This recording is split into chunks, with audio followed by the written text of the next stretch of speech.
Hello student, welcome to equator academy Dehradun. और जैसे कि आप थंब जो इमेज है उससे समझ गए होंगे, ये वाला वीडियो जो है वो है आपकी हिंदी मुख्य परीक्षा जो आपकी यूकेपीसीएस आरओ की एग्ज़ाम की होगी कब 13 या 14 सितंबर को। और जैसे कि आप ऊपर दूसरी डेट देख रहे हैं, 18 जून को आपकी यूकेपीसीएस आरओ की जो प्रारंभिक परीक्षा है यानी कि प्रीलिम्स जो एग्ज़ाम है वो आपका होगा। अब आप ये मत पूछिएगा कि फॉर्म कब आएगा, आपको उससे मतलब नहीं होना चाहिए। फॉर्म कभी भी आए, आपकी जो दोनों परीक्षाएं हैं उनका जो डेट है वो आपका जो उनका एग्जामिनेशन कैलेंडर है उसमें दे रखा है। अपने एग्ज़ाम की तैयारी में लग जाइए।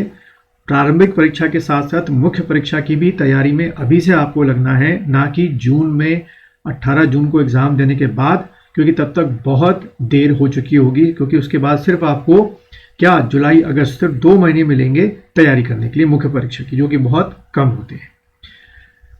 चलिए, तो सारांश या हिंदी मुख्य परीक्षा की जो ये सारांश वाला जो क्वेश्चन है उसकी हम लोग बात कर लेते हैं। तो जो अगला स्लाइड है उसमें मैं आपको 2000 जो आपका 16 का पेपर है आरओ का वो दिखाने जा रहा हूँ। और उसमें क्वेश्चन नंबर जो 1 है, जो प्रथम क्वेश्चन है आपको मैं वो आपको दिखाऊंगा। तो देखिए, जो आपका पहला ही जो प्रश्न है वो अपठित गद्यांश जो है वो आता है, जिसमें आपको इस तरीके का एक जो गद्यांश है जिसको हम लोग इंग्लिश में क्या बोलते हैं, अनसीन पैसेज बोलते हैं, वो दिया गया होता है। ठीक है। और उसके आधार पर अगर आप बच्चों देखें 3 क्वेश्चन आपको दिए गए होते हैं। पहला जो क्वेश्चन है वो है आपका कि इस गद्यांश का उचित जो शीर्षक है वो आपको लिखना होता है, जो कि 4 नंबर का होता है। दूसरा जो प्रश्न जिसके बारे में ये वीडियो बनाया गया है, गद्यांश का सारांश जो है वो आपको लिखना होता है, और जो कि मूल गद्यांश का लगभग 1/3 होता है। यानी कि आपको इसका 1/3 1/3 जो है वो करके ही गद्यांश को लिखना है।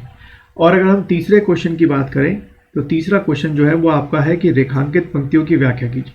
आप देखिए, किसी भी गद्यांश में जो भी किसी भी पेपर में आपको 3 ही रेखांकित जो है दिए गए होते हैं। जैसे पहला दे रखा है, दूसरा आपका यहाँ दे रखा है, 3 आपका इधर दे रखा है। ये 3 ही आपको इसको करने होते हैं। ये आपका 6 नंबर का होता है। ठीक है। तो इस तरीके से आप देख रहे हैं 4 नंबर, 10 नंबर और 6 नंबर, यानी कि कुल मिला के अगर हम देखें तो 20 नंबर का जो है प्रथम जो प्रश्न होता है वो आपका होता है। ठीक है। और ध्यान रखिएगा कि ये पहला ऐसा क्वेश्चन है जो आपका बहुत ही अच्छा जाना चाहिए।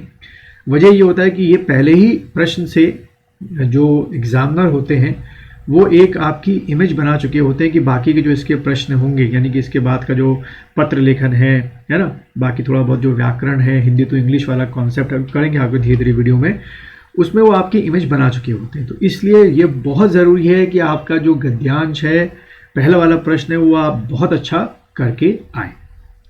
अब बात करते हैं कि जो ये सारांश है ये होती क्या चीज़ है। अगर आप कोई भी हिंदी की किताब उठा के देखें तो उसके बारे में क्या लिखा हुआ है कि कैसे किसी गद्यांश का सारांश लिखा जाता है, जो कि 1/3 होता है। तो आपको पहले समझना होगा कि सारांश जो है वो होती क्या चीज़ है। तो नेक्स्ट स्लाइड में चलते हैं हम लोग। देखिए, सारांश के बारे में पहला बिंदु मैंने क्या लिखा है कि मूल अवतरण के भावों अथवा विचारों को संक्षेप में लिखने की क्रिया को सारांश कहते हैं। यानी कि जो मैंने अभी आपको क्या दिखाया है, जो ये गद्यांश दिखाया है, इसका जो मूल विचार है अगर आप वो लिख पाते हैं तो उसी को हम लोग सारांश कहते हैं। ठीक है। दूसरी चीज़ अगर आप देखें तो मूल में जो बात विस्तार से कही गई है, यानी कि विस्तार मतलब ये जितना बड़ा आपका पैराग्राफ है इसको आपको क्या करना है, विस्तार से कही गई है। सारांश में उतनी ही बात जो है वो आपको सार रूप में लिखनी पड़ती है। तीसरी बात जो है, विस्तार और विश्लेषण करने की आवश्यकता नहीं होती है। ठीक है। आपको और इसको एक्सटेंड नहीं करना है, उल्टा छोटा ही करना है, 1/3 करना है। भाषा आपकी सरल और सुबोध होनी चाहिए और मूल अवतरण से छोटा होना चाहिए। तो ये आपके 5 ऐसे बिंदु हैं जिनको सारांश हम मानते हैं कि जो सारे किताबों में जो है इसकी जो ये परिभाषाएं जो आपकी दे रखी है। अब हम आते हैं कि इसको करने के तरीके क्या क्या हैं। यहाँ सीधा इसको करने से पहले आपको प्रैक्टिस कैसे करनी है। तो देखो, सबसे पहले जो भी आपके हिंदी के 3 इस समय अखबार मार्केट में हैं उनको आपको रोज़ पढ़ना है। आप किसी लाइब्रेरी में जाइए या घर में मंगाइए, आपके ऊपर है। पहला आपका हो गया अखबार कौन सा, दैनिक जागरण हो गया। दूसरा आपका अखबार जो हो गया अमर उजाला हो गया। और तीसरा जो है वो आपका क्या हो गया, हिंदुस्तान हो गया। इन तीनों ही अखबार में आपका 5वें 7वें या 8वें जो पृष्ठ हैं या जो पन्ने हैं उसमें आपका क्या आता है, लेख आते हैं। बहुत अलग अलग किस्म के जो आपके क्या होते हैं, जो राइटर होते हैं वो लेख लिखा करते हैं। ये लेख दो तरीके के होते हैं, एक तो होता है करंट अफेयर्स पर, और दूसरा आपके जो लेख आपको उसमें मिलेंगे अखबारों में, वो मिलेंगे किस पे, आपके जो साहित्यिक लेखक हैं वो लेख लिखते हैं। तो आपको क्या करना है कि किसी ये गद्यांश की प्रैक्टिस करने के लिए जो जितने भी आपके साहित्यिक लेख होते हैं, ज़्यादातर फिलोसफिकल लेख होते हैं, इन तीनों अखबारों के लेख आपको रोज पढ़ने हैं। तो पहली स्टेज में आप क्या करेंगे, जैसे आज सोमवार है तो पहली स्टेज में आप ये करेंगे कि रोज जो है एक हफ्ते तक इन लेखों को, जो साहित्यिक लेख होते हैं, है ना, मैं बार बार ये शब्द यूज़ कर रहा हूँ, साहित्यिक लेख, उनको आपको पढ़ना है। और उस पढ़ने के बाद उसका कोशिश करना है कि 2 लाइन में आप क्या लिखें, उसका सार लिखें, या हो सकता है कि 4 लाइन में लिखें, 6 लाइन में लिखें, लेकिन आपने उसी का पहले क्या लिखना है, सार बनाना शुरू करना। ये आपका एक क्या होगा, प्रैक्टिस होगा इस तरीके के क्वेश्चन को करने से पहले। तो ध्यान रहेगा, पहली स्टेज में आपको तीनों अखबारों के जो साहित्यिक लेख हैं उनको पढ़ना है और उसका सार लिखना है।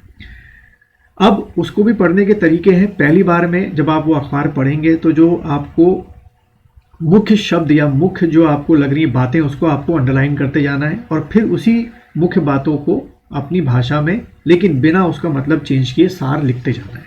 ये आपकी पहली स्टेज होगी। और ये जो प्रक्रिया है अखबारों को पढ़ने की, ये लगभग आपकी कम से कम 30 दिनों की, यानी कि आज से 1 महीने की होनी चाहिए। तो मैं तभी आपको बार बार बोल रहा हूँ कि 18 जून के एग्ज़ाम देने के बाद आपके पास समय नहीं बचेगा, आपको अभी से इसकी प्रैक्टिस करनी है, ठीक है। और अभी 1/3 का जो नियम है वो आपको अखबारों में जो आप पढ़ेंगे लेख, उनको फॉलो नहीं करना है। हो सकता है कि वो आपका 2 लाइन में ख़त्म हो जाए, हो सकता है कि वो आपका 15 लाइनों में या 10 लाइनों में ख़त्म हो, लेकिन कोशिश करना है कि जैसे मैंने शुरू में बोला कि 2 लाइनों या 4-5 लाइनों में कोशिश करना कि वो ख़त्म हो जाए। धीरे धीरे फिर आपको ये प्रैक्टिस बढ़ती जाएगी और आप 1/3 जो आपसे गद्यांश का मांगा गया है मूल, वो आप करना सीख जाएंगे, ठीक है। अब यहाँ एक और चीज़, ये जो आपके सामने लेख देख रहे हैं, ये 2016 का आपका गद्यांश है। आप में जो शुरू में जो मुझे 5 जो स्टूडेंट्स होंगे, मेरे व्हाट्सएप नंबर शुरू में दे रखा है मैंने, उसमें आप भेजिए। जो शुरू के 5 स्टूडेंट्स होंगे उनका मैं ये जो गद्यांश का जो सारांश है वो मैं चेक करूँगा और आपको आपके मोबाइल फ़ोन पे नंबर पे ही वापस उसका फीडबैक भेज दूँगा। तो ये मैंने आपको 2 ट्रिक्स बताई हैं, इन 2 ट्रिक्स को फॉलोअप कीजिए। अगले वीडियो में हम फिर शीर्षक की बात करेंगे और जो पंक्तियाँ, रेखांकित पंक्तियाँ हैं, उनकी हम लोग बात करना शुरू करेंगे।